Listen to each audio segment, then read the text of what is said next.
Bonjour à tous, merci d'être avec nous. D'importants chantiers vont démarrer dans les villes d'Akoupé et d'Adzopé, au sud du pays. La réhabilitation du lycée professionnel d'Adzopé et la construction d'un complexe sportif à Akoupé. Isaïo. D'ici quelques mois, le lycée professionnel d'Adzopé sera entièrement rénové. Les travaux de réhabilitation ont été lancés par le secrétaire d'État chargé de l'enseignement technique et de la formation professionnelle. Il avait à ses côtés le ministre d'État, Patrick Achi. D'une capacité d'accueil actuelle de 590 places vont consister en la réhabilitation des infrastructures bâtiments, la réhabilitation des équipements, la construction de nouvelles infrastructures, l'introduction de nouvelles filières de formation, notamment en menuiserie, aluminium, mécano, soudure et plomberie sanitaire. La formation du BT industriel.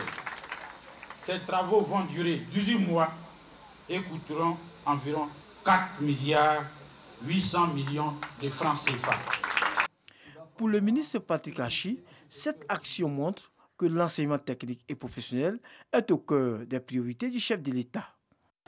L'objectif principal est de renforcer les fondations humaines du développement économique et social. Il s'agit d'assurer donc une éducation adéquate et des compétences à tous les Ivoiriens et aux jeunes en particulier, afin de mieux les outiller à absorber les technologies modernes et à participer et bénéficier à la croissance.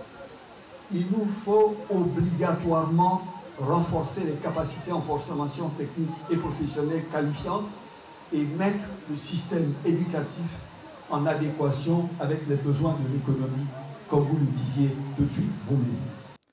Après Adzopé, Kapemi sur Akoupé, le ministre des Sports, Dan Paulin, profite pour lancer les travaux de construction d'un complexe sportif ultra-moderne.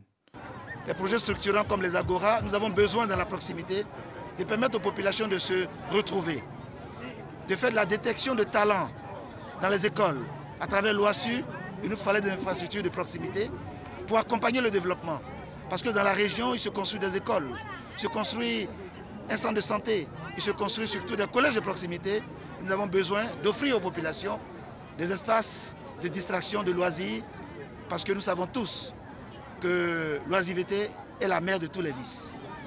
En sa qualité du président du Conseil régional de la ME, le ministre d'État, Patrick Achi, exhorte les populations à œuvrer pour des élections législatives apaisées le 6 mars prochain.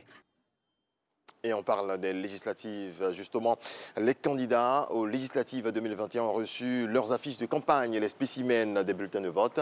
C'est le président de la Commission électorale indépendante CEI qui a procédé à la remise officielle en expliquant le mode opératoire de ce scrutin. Moussa Konaté.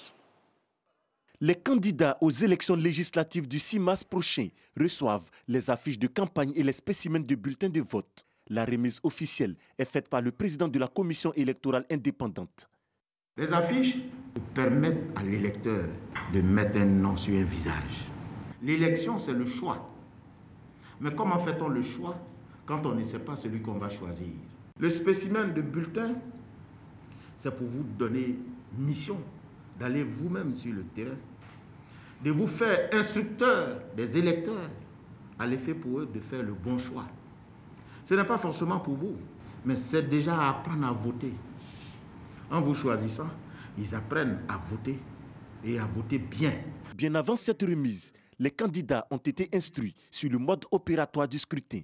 Il s'agit pour l'organe chargé des élections, avec l'appui du PNUD, d'expliquer l'ensemble du processus du vote.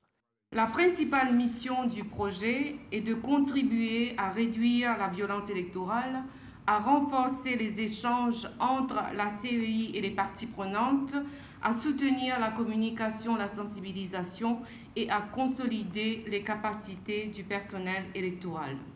Des détails précis sur l'organisation dans les lieux de vote, le rôle des représentants de candidats, la validation d'un bulletin de vote, la rédaction d'un PV et la proclamation des résultats. Il y a l'électeur, il y a l'urne, il y a le bulletin. Voilà l'arsenal de l'élection. Est-ce qu'il y a place pour la violence?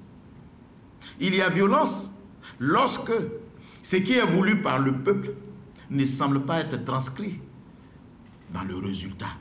C'est un droit que la loi vous donne d'avoir non seulement des représentants, mais en plus de cela des délégués. La loi vous donne deux possibilités. Le délégué, c'est l'itinérant, c'est-à-dire votre représentant qui passe des bureaux de vote en bureau de vote, à qui il est loisible d'entrer dans un bureau de vote comme il veut, mais bien entendu en y respectant les règles de fonctionnement d'un bureau de vote. 1266 dossiers de candidature sont en lice pour la conquête des 255 sièges de l'Assemblée nationale. La campagne s'ouvre le 26 février pour s'achever le 4 mars. Voilà, c'est d'ici que prend fin ce premier rendez-vous de l'actualité. Je vous retrouve à 7h. Et on sera ensemble